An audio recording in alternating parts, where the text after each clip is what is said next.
कि कबीर आत्मज्ञान का बड़ा नगर में शोर, और पूछो कैसी आत्मा तो देते दातनी को। बड़े बड़े ज्ञानी बन बैठे, आज यूट्यूब पे खोलोगे तुम, आत्मा आत्मा आत्मा, अपने स्वरूप को जानो, अपने आत्म स्वरूप। और पत्थर पूछ रहे थे 2 साल पहले, 2-3 साल पहले से पत्थर पूछ रहे थे, भगवान बता रहे थे पत्थर को। लेकिन जब से हमारे सत्संग यूट्यूब पे आए हैं, बच्चा बच्चा जाग रहा है, बाबा बाबा जाग रहा है, ज्ञानी ज्ञानी बन गए सारे। लेकिन एक ही दोहे में सबका खेल खत्म हो जाएगा, और यही वो दोहा है, कबीर आत्मज्ञान का पड़ा नगर में शोर। अभी तो शोर पड़ा नहीं है, अभी तो पड़ेगा। अभी तो पत्थर का शोर है, गली गली में पत्थर पूजा चल रही है। आत्मा का शोर कहाँ है? आत्मा का शोर तो अभी होने वाला है, और ऐसा शोर होगा आत्मा का, ऐसा शोर होगा कि तुम्हें हर जगह पर एक ही चीज समझ में आएगी, एक ही चीज सुनाई देगी, आत्मा आत्मा आत्मा। हजारों लाखों गुरु आत्मा आत्मा करते नजर आएंगे, लेकिन ज्ञान नहीं होगा आत्मा का, केवल शब्दों को पकड़ के बैठेंगे। कथनी में आत्मा होगा, करनी में आत्मा नहीं होगा।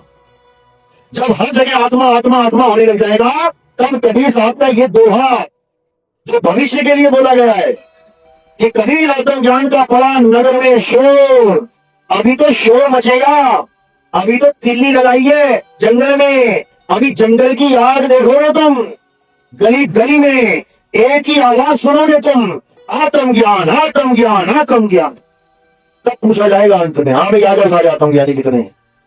तब पूछा जाएगा कि पूछो कैसी आत्मा तो देते दातनी को।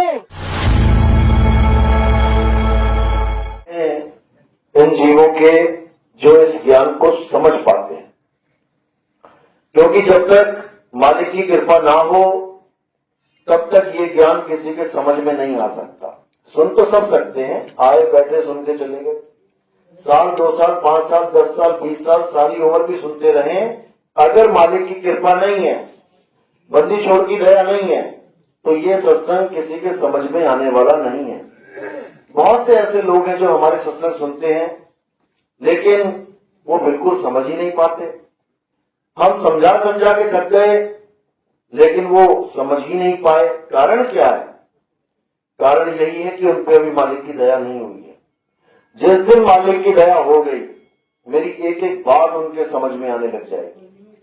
तो हम इंतजार करेंगे, मालिक से अरदास करेंगे कि सब जीवों का कल्याण हो, हर इंसान को सत्य की पहचान हो, और वो इस भवसागर से सदा सदा के लिए निकल जाए।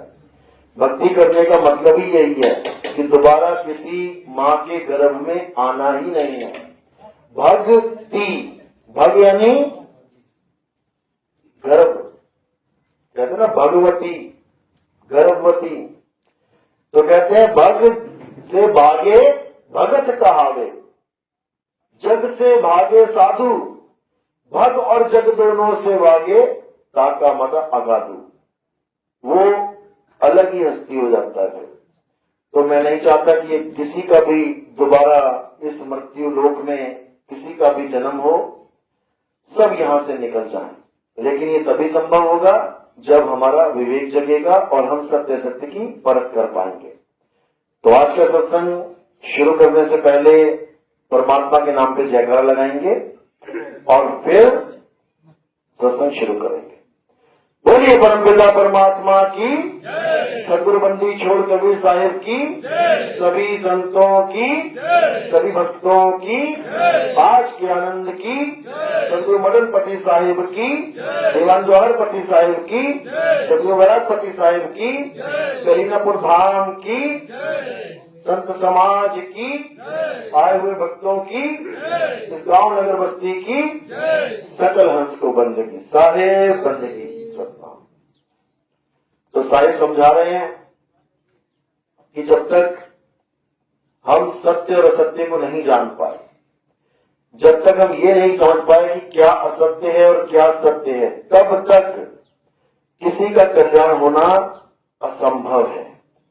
क्योंकि जिस चीज को हम पाना चाहते हैं, जिस परमात्मा को हम पाना चाहते हैं, उसका स्वरूप सत्य ही है, लेकिन हमें उसका स्वरूप नहीं पता। इसलिए जैसा कोई गुरु मिलता है, हमें वैसा ही ज्ञान दे देता है। कोई उसको ज्योति स्वरूप बोल देता है कि दोनों आंखों के बीच में यहाँ पे ध्यान लगाओ, यहाँ ज्योति प्रकट हो जाएगी, वही परमात्मा है। ये जीव बेचारा क्या जाने, कि क्या है परमात्मा, ये गुरु के कहे वचन को ही मान लेता है। बड़े बड़े संस्थान बना दिए, दिव्य ज्योति जागृति, यानी उस दिव्य ज्योति को जागृत करो, उसी को परमात्मा मान लिया। कोई कहता है कि अंधकार में बहुत बड़ा प्रकाश हो जाएगा, लाखों करोड़ों अरबों सूरज चमक जाएंगे, एक एक रोमकूप में परमात्मा अनंत प्रकाश के साथ गुरु रूप में खड़ा हो जाएगा सामने। अज्ञानी जीव क्या करता बेचारा, उसने इसको भी मान लिया कि हाँ भैया गुरु जी खड़े हो जाएंगे और उनके शरीरों में से अनंत सूरज का प्रकाश निकल रहा होगा। मान लिया, अज्ञानी है, कुछ भी मान लेगा। किसी ने बता दिया कि ब्रह्मा विष्णु महेश जी आपके ध्यान में आ जाएंगे और आपको भगवत प्राप्ति हो जाएगी, परमात्मा मिल जाएगा। अज्ञानी जीव है, क्या जाने बेचारा, इसी को मान लिया। ये भी ना सोचा कि भगवान शंकर तो खुद किसी की भक्ति में लगे हैं, अगर वो किसी की भक्ति में लगे हैं तो वो किसका दर्शन कर रहे हैं, या अपना ही दर्शन करेंगे। नहीं समझ पाया बेचारा ज्ञानी जी। ब्रह्मा जी विष्णु जी भी लगे हुए भक्ति करने में, कमल का फूल पकड़ा है, आंखें बंद है, शेषनाग की शैया पे लेटे ध्यान मगन है। ब्रह्मा जी कमल के फूल के ऊपर बैठे ध्यान मगन है, ये किसकी भक्ति कर रहे हैं? ये कौन है जो इनका भी इष्ट देव है? नहीं समझ पाए लोग, इन्हीं को परमात्मा मान लिया। जैसा जिसको गुरु मिला वैसी उसकी बुद्धि, जल परमाने माछली, कुल परमाने शुद्धि। अगर किसी को वेल मछली देखनी है तो वो नदी में अगर ढूंढने लग जाए तो महामूर्ख है वो, क्योंकि वेल मछली नदी में रहती नहीं है, वो समुद्री जीव है भाई, समुद्र में उसका ठिकाना है, समुद्र में मिलेगी वो। जल परमाने माछली, कुल परमाने शुद्धि। जैसा तुम्हारा कुल होगा वैसी तुम्हारी सोच बनने लग जाएगी। आप किसान हो तो आपके बच्चों की भी सोच किसानी वाली होने लग जाएगी। नाना करते भी उसे कुछ ना कुछ किसानी के बारे में पता लगने लग जाएगा। आप सुनार हो, आपके बच्चों की सोच भी वैसी हो जाएगी, थोड़ा थोड़ा करके वो भी जानने लग जाएंगे क्या रेट है, क्या कैसे परखा जाता है। आप कसाई हो, नाना करते भी वो बच्चा कसाई वाले काम में आ जाएगा। यानी कुल से भी बहुत सा ज्ञान हमें मिल जाता है। जैसे हम हिंदू कुल में पैदा हुए तो नाना करते भी देवी देवता सबके जीवन में आ गए। अगर मुसलमानों के कुल में पैदा हो जाते तो नाना करते मस्जिद और नमाज अपने आप जीवन में आ जाती। जैसे कुल में हम जन्मते हमें संस्कार वैसे ही मिलने लग जाते। तो कभी सब यही समझा रहे हैं, जल परमाने माछली, कुल परमाने शुद्धि, और जिसको जैसा गुरु मिला उसकी वैसी बुद्धि। जैसा गुरु मिल गया वैसा ही उस भगत ने परमात्मा को मान लिया। आज कितने बड़े बड़े गुरु बैठे हुए हैं गद्दियों पे, क्या कह रहे हैं? परमात्मा साकार है, परमात्मा साकार है। अब बेचारे नादान क्या जाने परमात्मा साकार है कि निराकार है। मान लिया परमात्मा साकार है। कैसे मान लिया? वेदों ने दिखा दिया कि परमात्मा मनुष्य राजा की तरह, मनुष्य ने लिखा वहां पे, राजा की तरह दिखने योग्य है। अब भाव को नहीं पकड़ पाए, वहां लिखे शब्द को पकड़ लिया कि वो राजा की तरह दर्शनीय है। राजा का मतलब आदमी नहीं होता, राजा का मतलब होता है श्रेष्ठ। जब आप भावात्मक में जाओगे तब आपको राजा श्रेष्ठ दिखाई देगा। जैसे जंगल का राजा कौन है? आदमी है क्या? कौन है? शेर है। अब वहां पे शेर राजाओं की तरह है। अब उसको कोई कहे नहीं राजा है तो ये आदमी ही राजा होता है, ये मूर्खता है। राजा किसको बोला गया है? सत्य तत्व को राजा बोला गया है कि असत्य में सत्य राजाओं की तरह दर्शनीय है।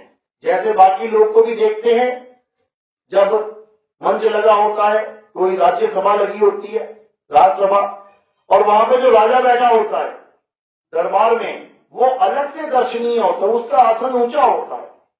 बाकी सब नीचे बैठे होते हैं, जो राजा होता है उसका आसन ऊंचा होता है, वो सबके लिए दर्शनीय है, यानी सबसे श्रेष्ठ है, सब उसी को देख रहे हैं।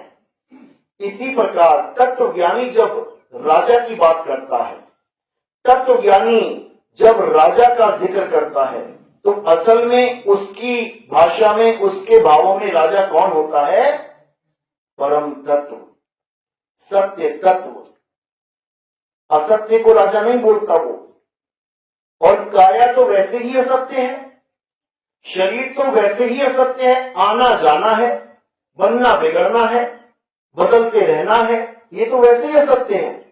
शरीर को तो कोई तत्वदर्शी संत राजा कह ही नहीं सकता, और अगर वो सत्य को समझ नहीं पा रहा है तो जरूर कह देगा कि शरीर राजा है, यानी परमात्मा साकार रूप में है। नहीं तो तत्वदर्शी कभी नहीं कह सकता कि परमात्मा साकार है। तत्वदर्शी क्या कहता है? सरगुण निर्गुण दोनों से न्यारा, जानेगा कोई जाननहारा। तत्वदर्शी निर्गुण को भी नहीं बोलता परमात्मा।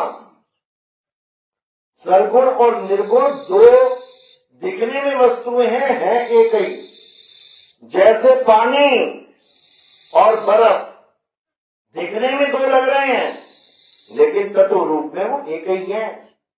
अब जो झगड़ा कर रहे हैं कि नहीं बर्फ सत्य है, नहीं पानी सत्य है, नहीं बर्फ सत्य है, नहीं पानी सत्य है, तो भाई वो दोनों ही अज्ञानी हैं।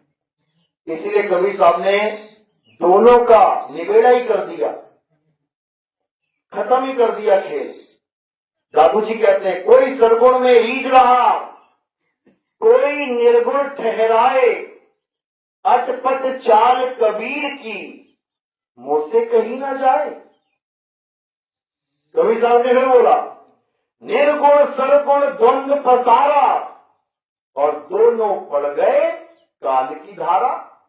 परमात्मा ना तो साकार है और ना ही परमात्मा निराकार है। निर्गुण सरगुण दोनों से न्यारा है। क्या है वो? परमात्मा शब्द है। सरगुण क्या है? ये काया सरगुण है, ये साकार है। निर्गुण क्या है? ये मन निराकार है। साकार तन है और निराकार मन है। तन और मन दोनों से न्यारा वो क्या है? वो हमारा अखंड आत्म स्वरूप है, जिसको परम आत्मा कहा जाता है। और इसका ज्ञान कौन प्राप्त करेगा? जीवात्मा। जीवात्मा अपने असली स्वरूप को, यानी सत्य स्वरूप को, क्योंकि परमात्मा का स्वरूप और जीवात्मा का असली स्वरूप एक ही है। जैसे समुद्र में से लहर चली, अब लहर का असली स्वरूप क्या है? समुंदर। नकली स्वरूप क्या है? लहर। कुछ देर के लिए मिलेगी लहर, उसके बाद समुद्र में विलीन हो जाएगी। इसी प्रकार हम जब समुद्र से अलग हुए तो हम लहर रूप में अलग हैं, लेकिन हमारा सत्य स्वरूप क्या है? समंदर ही है। हमारा मूल क्या है? समंदर ही है। इसलिए साहिब ने बोला है कि हमारा स्वरूप क्या है? शब्द। और तुम्हारा स्वरूप क्या है? सूरत। ये शब्द से ही सूरत अलग हुई है। अब क्या होगा? इसको वापस उसी में समाना है। जाप मरे अजपा मरे अनहद भी मर जाए, सूरत समाए शब्द में, वाको काल ना खाए। बस इतना सा ज्ञान है, 2 लाइनों का ज्ञान है, लेकिन इस 2 लाइनों को समझाने के लिए अनंत किताबें लिख दी गई, अनंत ज्ञान पकड़ा दिया गया। 33 अरब ज्ञान हम भाखा, सार शब्द हम न्यारे राखा। 33 करोड़ ज्ञान में दुनिया भर के मंत्र जंतर, दुनिया भर का 52 अक्षर बोल दिया गया, लेकिन जो सार शब्द का ज्ञान है वो केवल भेदी गुरु के पास रखा गया। तो इसी को समझना है। कह रहे हैं जाप मरे अजपा मरे अनहद भी मर जाए, यानी जो गुरु जाप देते हैं, अजपा जाप देते हैं, अनहद नाप देते हैं अपने शिष्य को, कहते हैं ये अज्ञान है, इससे किसी का कल्याण नहीं होगा। जाप मरे अजपा मरे अनहद भी मर जाए और सुरत समाए शब्द में। अब ये है असली चीज, जिसने इसको जान लिया उसका कल्याण हो जाएगा। सुरत समाए शब्द में, यानी जो हमारा असली स्वरूप है, जो हमारे परमात्मा का असली स्वरूप है, वही मेरा असली स्वरूप है। उसी में मुझे समाना है, उसी में मैं समाऊंगा तो मेरी मुक्ति होगी। तो साहिब समझा भी रहे हैं, सत्य स्वरूपी नाम साहिब का, सो निज नाम हमारा। जो परमात्मा का असली नाम है वही हमारा नाम है, लेकिन हम उसको भूले बैठे हैं। क्यों? क्योंकि 52 अक्षरी नामों में उलझ गए। अब उस अनाम को जानना है, उस अनामी को जानना है, तब कल्याण होगा, नहीं तो नहीं होगा। नाम अनाम अनंत रहत है, दूजा तत्व न कोई। और कहें कबीर सुनो भाई साधो, भटक मरो मत कोई।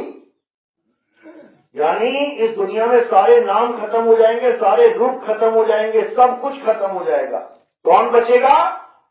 नाम अनाम, एक ऐसा नाम जो अनाम है, जिसे बोला नहीं जा सकता, जिसे लिखा नहीं जा सकता, जिसे पढ़ा नहीं जा सकता।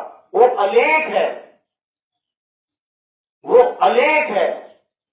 हरिदास जी महाराज समझा रहे हैं, 52 अक्षर लेख राम रंग होरी हो, वो अक्षर यामे नाही राम रंग होरी हो। कागज कलम कलेस राम रंग होरी हो, वो रहे शेष का शेष राम रंग होरी हो।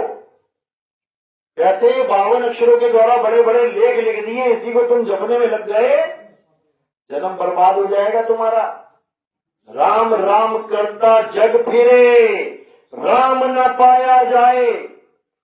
सारी दुनिया राम राम राम राम कर रही है, राम ऐसे नहीं मिलेगा। अगर राम को पाना है तो पहले राम को जानना पड़ेगा कि आखिर राम है क्या। तो साहिब समझा रहे हैं कि राम जी के पैदा होने से पहले राम नाम था, तभी तो रखा गया है। भाई राम जी के पैदा होने के बाद किसी का नाम राम रखेंगे तो समझ में आता है कि हाँ, राम जी के नाम पे राम रखा गया। लेकिन ये राम नाम ऐसा है जो राम के पैदा होने से पहले भी था, उसका जाप करते थे लोग। दशरथ जी ने इसलिए नाम रखा राम, ताकि जब पुत्र को बुलाऊंगा इसी बहाने परमात्मा का नाम मेरे मुंह पे आएगा। लेकिन वो राम है क्या, ये कोई नहीं जान पाया। कबीर साहब समझा रहे हैं वाणी में, कहते कस्तूरी कुंडल बसे मृग ढूंढे वन माही, ऐसे रमता राम है ये दुनिया जाने नाही। कि वो रमता राम को पहचानो जो सब में रम रहा है। केवल उसको राम मत मान लो जो दशरथ जी का बेटा है, वो तो आया और चला गया। आज कौन सा राम है जो तुम में रम रहा है? वो कौन सा राम है जो चारों युगों में सब में रम रहा है? घट घट मेरा साइया सोनी सेज न कोई, बलिहारी व घट की जिस घट प्रगट हुए। वो राम कौन सा है जो राम जी के पैदा होने से पहले भी हर घट में विराजमान था, और जब राम जी आ गए तब भी हर घट में विराजमान था, और जब राम जी चले गए तब भी हर घट में विराजमान है। उसे आत्म राम कहते हैं। राम जी के आने से पहले भी आत्मा थी, राम जी के आने पर भी आत्मा थी, राम जी के चले जाने पर भी आत्मा है, आज भी है और सदा रहेगी। इसी आत्मा का ज्ञान कृष्ण जी ने गीता में भरपूर दिया है, लेकिन कोई पढ़ने को समझने को तैयार ही नहीं है। कृष्ण जी की पूजा करने में पूरा पूरा जन्म बिता दिया, कृष्ण जी की आरतियां गाने में पूरा पूरा जन्म बिता दिया, कृष्ण जी के तीर्थों में चक्कर काटने में पूरा पूरा जन्म बिता दिया, लेकिन जो कृष्ण जी बता के गए, जो ज्ञान कृष्ण जी ने समझाना चाहा, उसको नकार दिया। आज किसी भी हिंदू से पूछो, हाँ भैया मंदिर जाते हो? बिल्कुल जाते हैं। हाँ भैया गीता पढ़ी है क्या? गीता नहीं पढ़ी। मंदिर हो जाते हैं, गीता नहीं पढ़ी, तो ज्ञान कैसे होगा? मंदिर में जाके किसी को ज्ञान नहीं मिल रहा है। ज्ञान कब मिलेगा? अगर मंदिर में गीता रखी होगी। स्कूल में ज्ञान मिलता है कि किताबों से ज्ञान मिलता है? स्कूल में जाने से ज्ञान मिलता है। किताबें ना हो तो केवल स्कूल में जाने से ज्ञान मिल जाए तो टीचरों की जरूरत ही क्या है? एक स्कूल खोल दिया, बाहर बोर्ड लगा दिया, सरकारी प्राथमिक स्कूल, टीचर कोई है नहीं, बच्चे आओ स्कूल में बैठो, शाम को घर चले जाओ, तालियां बजाओ, जो मर्जी करो। इससे ज्ञान नहीं होगा। एक अध्यापक बैठा है वहां पे, पुस्तकों के साथ बैठा है, वो तुम्हें उसका ज्ञान समझाएगा। मंदिर इसलिए बनाए गए थे कि आओ बैठो, और जो हमारे आचार्य जन हैं, जो संस्कृत के ज्ञाता हैं, ज्ञानी हैं, वो तुम्हें श्लोकों के अर्थ बताएंगे, वो तुम्हें गीता का ज्ञान समझाएंगे। पंडित जी कौन होता है? जो संस्कृत के मंत्रों का ज्ञान रख रहा है, वही पंडित जी है ना आज के टाइम में। तो भैया जब केवल जाके मत्था टेकना है, पानी चढ़ाना है, मुंह में देसी घी का लड्डू लगा के घर वापस आ जाना है, तो तुम इतनी पढ़ाई करके क्या करे? हम बिना पढ़े पूजा कर रहे हैं, तुम पढ़ के पूजा कर रहा है। इतनी पढ़ाई की क्या जरूरत पड़ गई फिर? इतने बड़े बड़े संस्कृत के श्लोक रटने की जरूरत क्या पड़ गई, जब भगवान की पूजा एक अनपढ़ भी करके चला गया तेरे मंदिर से? क्या फायदा हुआ? अगर तुमने ज्ञान को ही नहीं बताया दुनिया को, तो इतने बड़े बड़े डिग्रियां लेने से फायदा क्या है? मैं आचार्य हूं, मैं शास्त्री हूं, मैं ये हूं, मैं वो हूं, मैं पता नहीं कौन कौन सी डिग्री है इनकी। जीरो हो गया सारा मामला। जो गीता कह रही है वो कोई बता नहीं रहा। गीता क्या कह रही है? हे अर्जुन, ये आत्मा अजन्मा है, आत्मा नित्य है, आत्मा शाश्वत है, आत्मा पुरातन है, ये आत्मा ही सत्य सनातन है। बता दो कौन सा सत्य सनातनी आत्मा का ज्ञान लेके बैठा है? जो भी तुम्हें कहे मैं सत्य सनातनी, उससे पूछ भाई आत्मा कैसी होती है, आत्मा का स्वरूप क्या है? ये सारा भूल उतर जाएगा सत्य सनातनी वाला। क्यों? क्योंकि पत्थर के पुजारी अपने आप को सत्य सनातनी बनाने लग गए हैं, अपने आप को सत्य सनातनी कहने लग गए हैं, पत्थर पूजने वाले। कृष्ण जी ने यही समझाया था।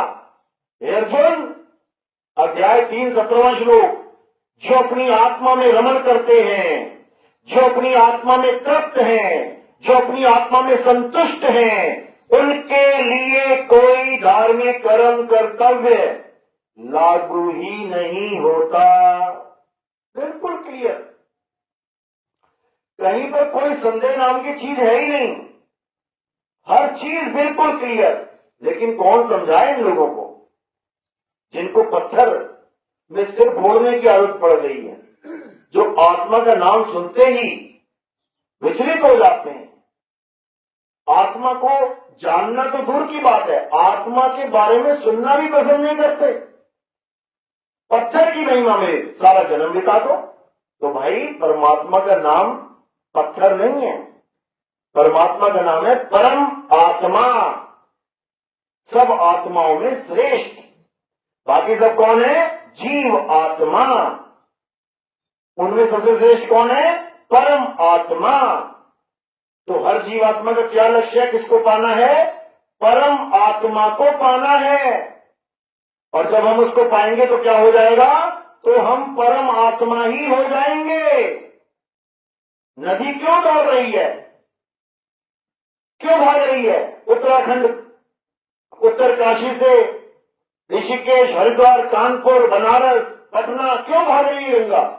कारण क्या है? किसी को पाना चाहती है वो, तभी तो भाग रही है।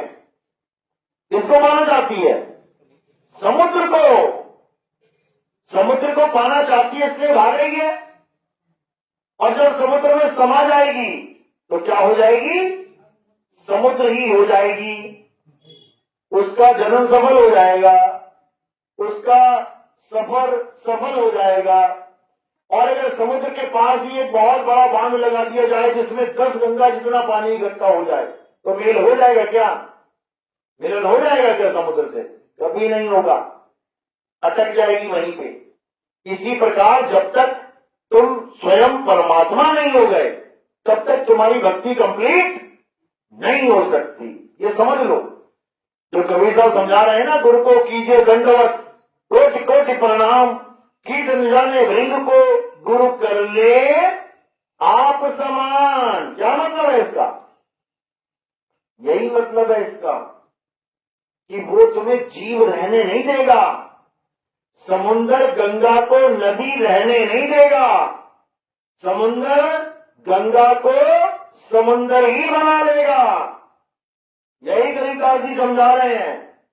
कोटि तो ब्रह्मा भय, कोटि भय ईश, साहिब तेरी बंदगी से जीव हुए जगदीश।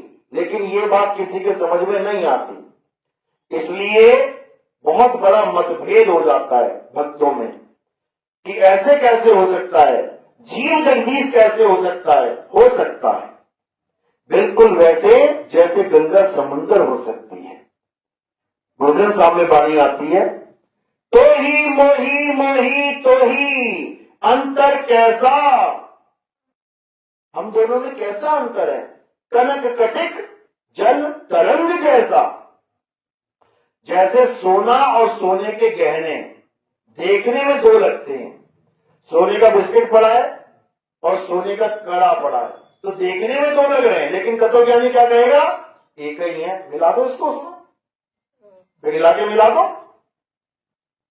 पानी और तरंग अज्ञानी दो कहेगा, लेकिन ज्ञानी एक ही कहेगा, क्योंकि उसको मूल ज्ञान पता है, उसका मूल पता है, वो कहां से आ रही है और कहां जा रही है वो सब जानता है। यही नानक साहब ने बोला, आत्मा परमात्मा एक को करे, अंतर की दुविधा अंतर मरे। यानी हमें ऐसा गुरु चाहिए जो आत्मा परमात्मा एक को करे, वो द्वैत वाला काम ही खत्म कर दे, अद्वैत से भी आगे निकल जाए। अद्वैत का मतलब होता है एक, एक भी दूर है। एक भी किसको कहोगे?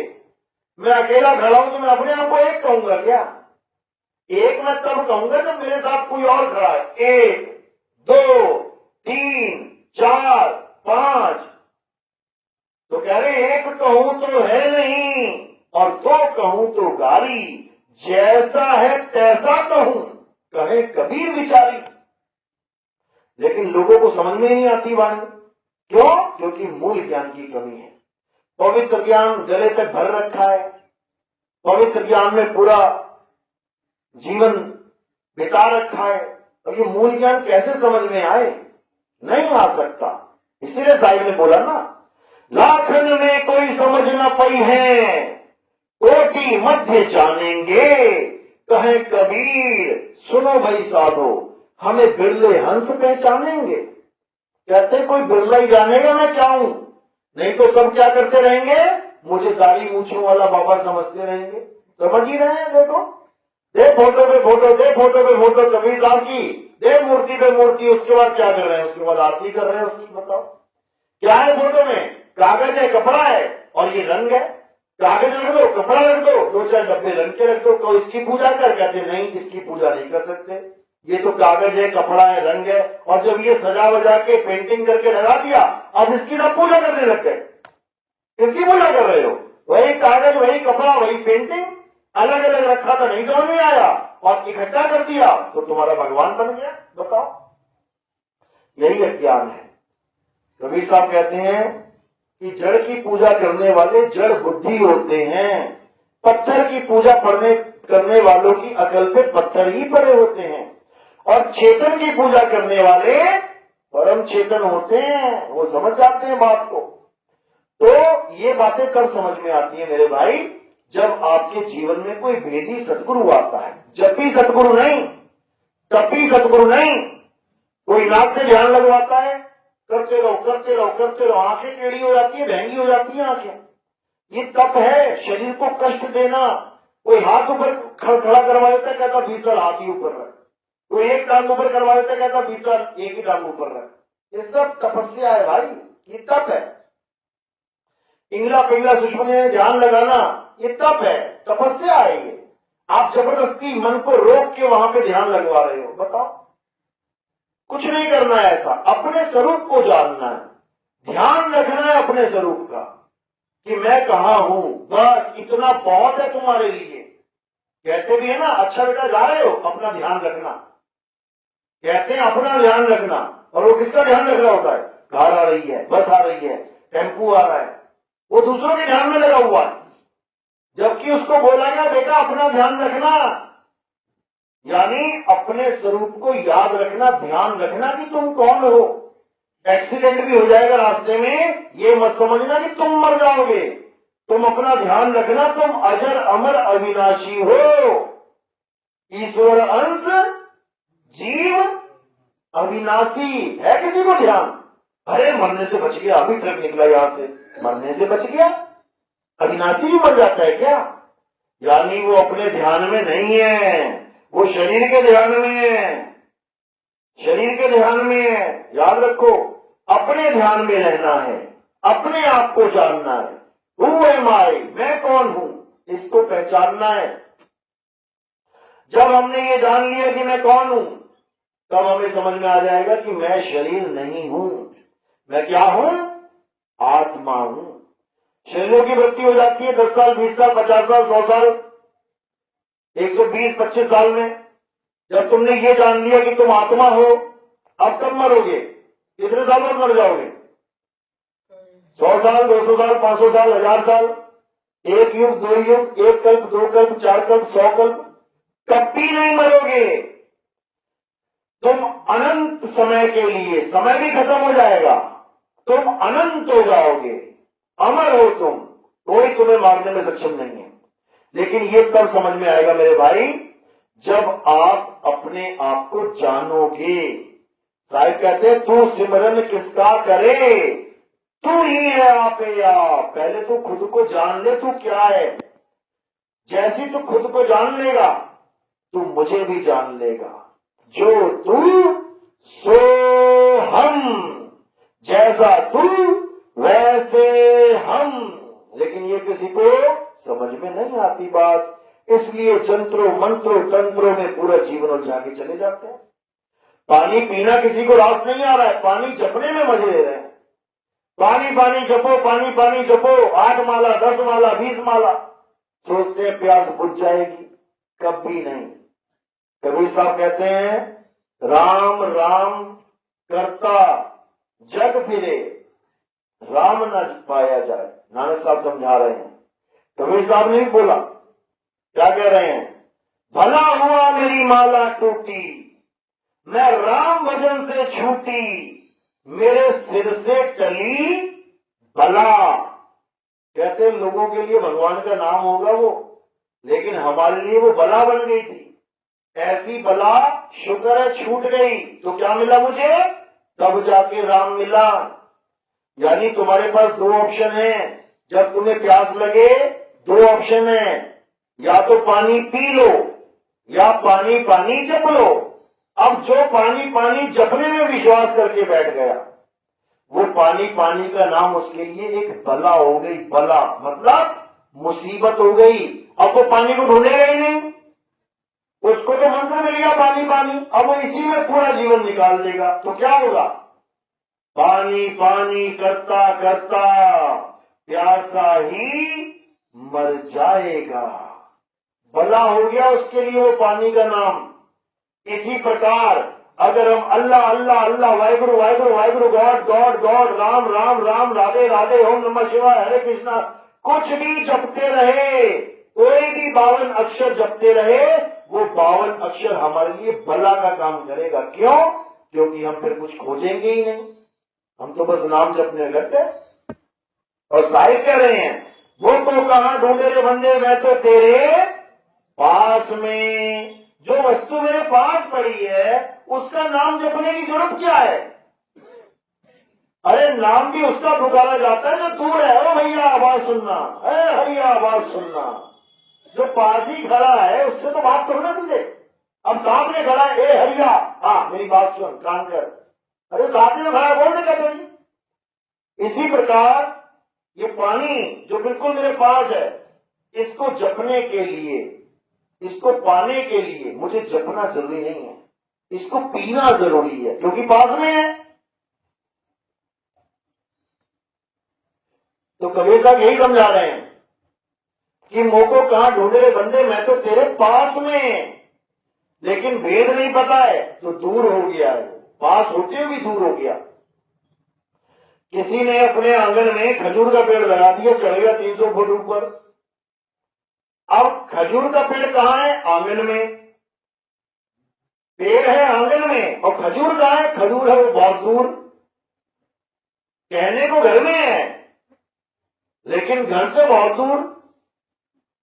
चढ़ना आता है तो तोड़ लोगे, नहीं आता तो पक्षी तोड़ के ले जाएंगे, तुम खाली के खाली। तो सारी यही समझा रहे हैं, साहिब का घर दूर है जैसे पेड़ खजूर, और ज्ञानी जन के पास में अज्ञानी से दूर।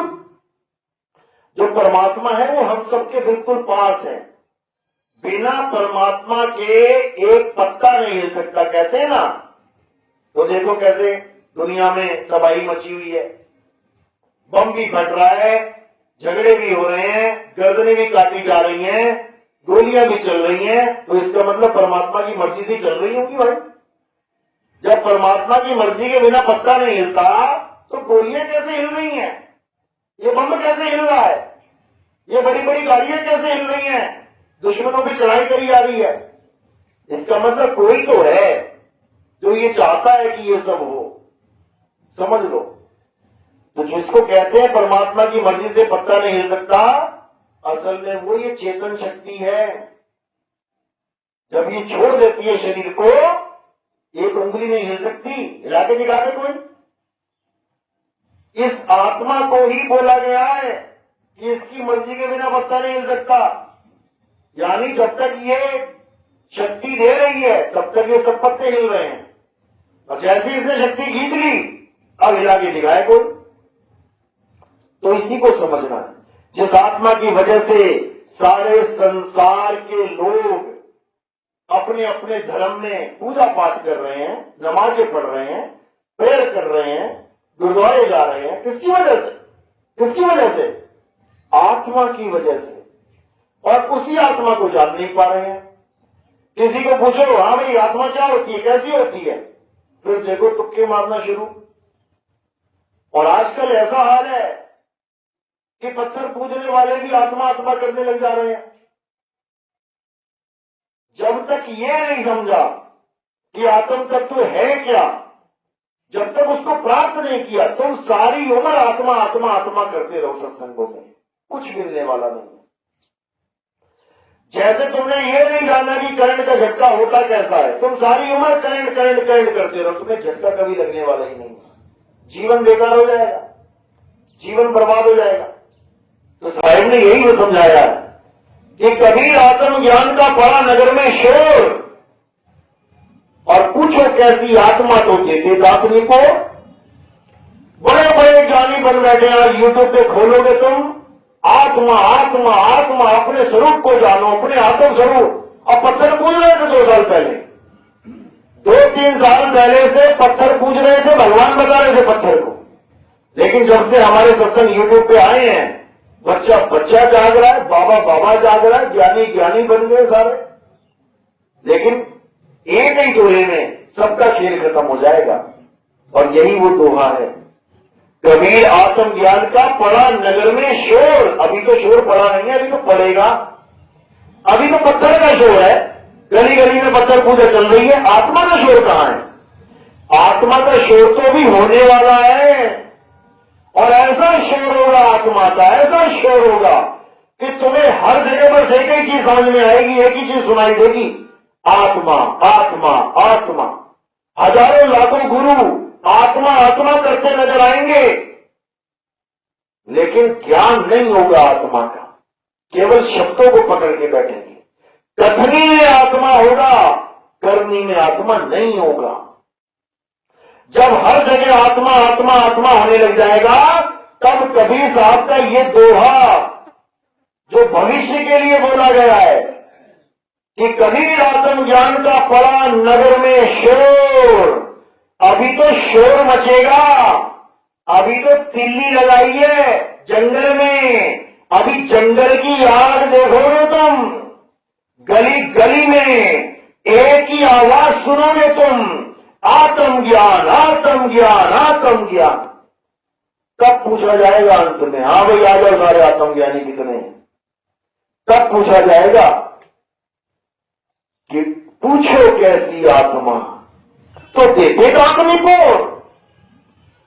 किसी के पास कोई जवाब नहीं होगा, सब अपने तुक्के मार रहे होंगे। तब जाके असली ज्ञान खुलेगा, तब जाके इन सबका बोरिया बिस्तरा गोल होगा। ये पहले से दर्ज है वाणियों में कि जब वो असली ज्ञान आने वाला होगा, उससे पहले इतने नकली गुरु बन के बैठ जाएंगे, कोई पहचान ही नहीं पाएगा कि असली कौन है नकली कौन है, क्योंकि हर जगह एक सी ही बातें चल रही होंगी। फिर कैसे पता लगेगा? तुम किसी को बताओगे हमारे गुरुजी ऐसे कहते हैं आत्मा आत्मा आत्मा को, अरे हमारे गुरुजी भी यही कहते हैं, हम क्यों जाए तेरे गुरुजी के पास? जपवा मंत्र रहा है, पकड़ा पत्थर रहा है, पूज नदियों को रहा है, लेकिन आत्मा आत्मा करेगा। ये भविष्य में होगा और होना शुरू हो गया। ये वृंदावन वाले जो बैठे हुए हैं, आप इनके सत्संग 10 साल पहले की सुन लो, आप इनके 8 साल 9 साल 5 साल 6 साल वाले सुन लो, और इनके अब के सत्संग सुन लो, तुम्हें जमीन आसमान का अंतर दिखाई देगा। जो पहले कृष्ण जी को पत्थर की मूर्ति बताते थे, पत्थर की मूर्ति के सामने बैठ के कहते थे ये प्रभु है परमात्मा है, आज जब बच्चा उनसे पूछता है कि कृष्ण कौन है, तो क्या कहते हैं पता है? कृष्ण तो हमारी आत्मा है। बताओ, कृष्ण तेरी आत्मा है तो वो पत्थर क्या है तेरा? सारी उम्र पत्थर पे सिर फोड़ता रहा, आज तेरी आत्मा कृष्ण हो गई, क्योंकि चोरी का ज्ञान है ये चोरी का ज्ञान है, और ये होना ही है। हर ग्रंथ में इसके बारे में जिक्र है कि ऐसे ऐसे गुरु बन के बैठ जाएंगे, तुम सोच भी नहीं सकते कि कितने ऊंचे लेवल का ज्ञान देंगे वो, लेकिन वो सब चोरी का ज्ञान होगा। तब जो असली ज्ञान है, तब वो राजा की तरह दृश्यमान होगा, यानी उन सब का अज्ञान फीका पड़ जाएगा, वहां पे नीचे हो जाएगा, और जो असली ज्ञान है, मूल ज्ञान है, वो सिंहासन पे बैठेगा जाके। ये पहले से दर्ज है बातें। और जब वो सिंहासन पे बैठेगा तो क्या होगा? तो कलयुग में सतयुग आ जाएगा। हर जगह केवल सत्य की बात चल रही होगी, गली गली में सत्य का डंका बज रहा होगा, बच्चा बच्चा सत्य को पहचान रहा होगा, असत्य को त्याग रहा होगा। तब बाबा जय गुरुदेव की कई बात आपको बिल्कुल सही नजर आएगी कि ऐसा पंथ चलेगा जिसका एक नाम, एक भाषा, एक झंडा होगा। बोला था कि नहीं बोला था? बिल्कुल बोला था। खुद 5 नाम देते थे, 5 नाम, 5 धुने, 5 प्रकाश, खुद 5 नाम देते थे। और महिमा किसकी गाने चले गए? एक नाम, एक भाषा, एक झंडा। और क्यों बोला एक नाम, एक भाषा, एक झंडा? नाम तो हजारों लाखों करोड़ों हैं, भाषाएं भी हजारों हैं, झंडे भी हजारों हैं। क्यों बोला? क्योंकि वो जो एक नाम होगा वो सबके लिए एक ही होगा, और उस नाम को क्या कहेंगे? सतनाम, क्योंकि वो सत्य है। सबके लिए एक ही नाम होगा, सतनाम, वही सबको पार करेगा। लेकिन कोई गलती से ये मत सोचने लग जाना कि हिंदी भाषा का सतनाम ये जपना पड़ेगा। अंग्रेज कहेगा मैं ना जपता ये सतनाम, ये क्या होता है सतनाम। चाइनीज कहेगा मैं ना जपता सतनाम, अरबी कहेगा मैं ना जपता सतनाम। तो ये सतनाम तो केवल हिंदुओं के लिए रह गया, हिंदी भाषा वालों के लिए। बिल्कुल नहीं, सतनाम कोई नाम नहीं है, सतनाम एक वस्तु है। पानी इस पूरी दुनिया में जिसको भी प्यास लगे क्या पिएगा वो? पानी। अब पानी पीना अलग चीज है और पानी के नाम अलग अलग देशों में रख लेना अलग चीज है। तो पानी सबके लिए एक है, नाम अनेक हो सकते हैं। तो सतनाम उस नाम की तरफ इशारा है जो सच्चा नाम है और वो सबके लिए एक है। यानी हमारा सत्य स्वरूप ही सतनाम है। सत्य नाम कोई नाम नहीं, ये है आपन रूप और जो जाने इस भेद को पावे आप स्वरूप। सतनाम कोई मंत्र नहीं है भाई, सतनाम हमारे सत्य स्वरूप हैं। उसी को सार शब्द कहते हैं, उसी को शब्द गुरु कहते हैं, उसी को शब्द स्वरूपी राम कहते हैं, उसी को अखंड शब्द कहते हैं। उसको जानना है, वो एक है। तो एक नाम सतनाम, एक भाषा। अब भाषाएं तो अनेक है, हिंदी, पंजाबी, उर्दू, फारसी, बंगाली, चाइनीज, जितनी मर्जी बना लो। अब इसका क्या भेद है कि वो एक भाषा होगी? अक्षरों की भाषा कभी एक नहीं हो सकती। तुम कहीं चले जाओ, मलेशिया में मैं गया था, मैंने कहा आई नीड सम मिल्क, तो उसने मुझे दूध दे दिया। जब मैंने दूध पिया तो डब्बे पे लिखा था सूसू, और जब डब्बे पे लिखा था सूसू तो दिमाग खराब। हालांकि हम लोग तो तत्व ज्ञानी है, जानते हैं कि नाम अलग हो सकता है लेकिन तत्व वही है जो मांगा गया था। लेकिन फिर भी बड़े हंसी आई कि बताओ इसका नाम रखा है सूसू, अगर यही बोतल बाहर इंडिया में रख दी जाए और ढक्कन लगा के केवल नाम लिख दिया है सूसू, अब कौन पिएगा ये? कहेंगे भैया ले जाए इसे। लेकिन जो तत्व ज्ञानी होता है उसको अक्षरों से मतलब ही नहीं होता। इसका नाम जल है, वाटर है, नीर है, तो है, पानी है, इससे हमें क्या मतलब? भैया हमें पानी पीने से मतलब है। कुत्ते, बिल्ली, हाथी, घोड़े इसी पानी को पीते हैं बिना ये जाने कि इंसान ने इसका नाम पानी रख दिया है। इंसान ने तो रखा है। तो एक भाषा कौन सी होगी? वो किसी भाषा, देश की भाषा की बात नहीं हो रही है।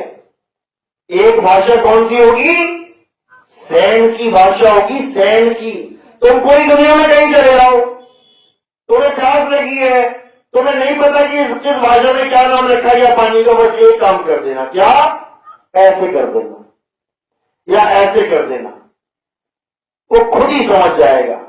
ये इशारों की भाषा है, वो खुद ही समझ जाएगा इसको क्या चाहिए।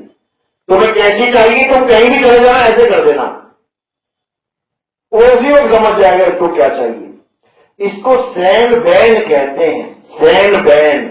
सैन यानी इशारा, बैन यानी ज्ञान। इशारों के द्वारा दिया गया ज्ञान सैन बैन कहलाता है। तो कबीर साहब कहते हैं बिना सैन पूगे नहीं, चाहे कितना कर लो विचारा, और गुरु चेले दोनों के सिर पे गाल टेके पंजियारा। जग सारा रोगिया रे, जग सारा रोगिया। यही कबीर साहब समझा रहे हैं। हम वासी व देश के जहां जात वर्ण को नहीं, शब्द मिलावा हो रहा देह मिलावा नहीं। यानी जिस लोक से मैं आया हूं, जिस देश में मैं रहता हूं, वहां पे शरीर नाम की कोई चीज नहीं है। शब्द मिलावा हो रहा, देह मिलावा नहीं। जो ये कहते हैं कि वहां जाके हमें देह मिल जाएगी, सब ज्ञानी हो, वहां देह का काम ही नहीं है कोई। अब अखिलेश साहब कह रहे हैं हम वासी व देश के जहां जात वर्ण कुल नहीं, सैन मिलावा हो रहा, शब्द मिलावा नाही। शब्द का भी खंडन कर दिया, लेकिन कौन से शब्द का, ये जब तक नहीं जानोगे तब तक काम नहीं बनेगा। कौन से शब्द का खंडन किया? जाप, अजपा, अनहद शब्द, तीनों का खंडन कर दिया। जाप मरे, अजपा मरे, अनहद भी मर जाए, और स्वर्ग समाये शब्द में वाको काल न खाए। कौन से शब्द की महिमा गाई है? सार शब्द की। कैसे मिलेगा? सैन के द्वारा, बोल के द्वारा नहीं। जहां बोल तहां अक्षर आवा, और जहां अक्षर, अक्षर यानी अविनाशी, तहां मन न रहावा। बोल या बोल मदि है सोई, और जिन पे लखा सो बिरला कोई। कहते जहां बोल तहां अक्षर आवा। जैसे कुछ बोला, अक्षर सामने आ गया। हमारा ज्ञान अक्षर का ज्ञान नहीं है, हमारा ज्ञान स्वर व्यंजन का ज्ञान नहीं है। अरे स्वर व्यंजन का मेल नहीं है, बावन का ये खेल नहीं है। स्वर व्यंजनों को त्यागो, 52 अक्षरों से भागो, और सार शब्द में जागो, तब बनेगी बात। लेकिन कोई तैयारी नहीं है, 52 छोड़ने को तैयार नहीं है। हम तो कहते हैं धन्यवाद जिसने हमारे 52 छुड़वाए। लोग कहते हैं भैया 52 ना छोड़ूंगा, जो मर्जी हो जाए। तो उनके लिए 84 की जेल तैयार है। 52 के जंजाल में फंस गया ये संसार, सिमरन 52 का करें कैसे लागे पार। पीना था पानी और जपने लग गए पानी, पाना था राम को जपने लग गए राम को, पाना था खुदा को जपने लग गए खुदा को। कैसे मिलेगा? कभी नहीं। तो इसलिए क्या करना है? अब हमने उसको जानना है जिसको आज तक कभी नहीं जाना। ये मंत्र जंतर खूब जान लिए, ये तंत्र खूब जान लिए, अब किसको जानना है? एक नाम, एक भाषा और एक झंडे को जानना है। वो एक झंडा किसका है? परम पिता परमात्मा शब्द गुरु का झंडा है। ये उस जगदीश का झंडा है, ये किसी आदमी का झंडा नहीं है। ये कौन से पंथ में हो? हम किस गुरु जी के पंथ में? कहां है गुरु जी? वो टंगे हुए हैं फोटो पे, हैं दीवार पे टंगे गुरु जी। ये वो पंथ नहीं है कि किसी की फोटो टांग दी जाए कि गुरु जी को तुम दीवार पे टांग दो। ये उसका पंथ है जिसको जगदीश कहते हैं। कहते जब आएगा बीसम बीसा, ना रहेगा ईसा, ना रहेगा मूसा। ईसा मूसा की फोटो तुम दीवारों पे टांग सकते हो, लेकिन उसका खंडन हो गया। ना रहेगा ईसा, ना रहेगा मूसा, राज करेगा जगदीशा। यानी जो सारे जगत को चला रहा है, सारे जगत को ताकत दे रहा है, ये सारा जगत बिना उसके कुछ नहीं कर सकता। उसको जानना है। लेकिन हम किसको जान बैठे?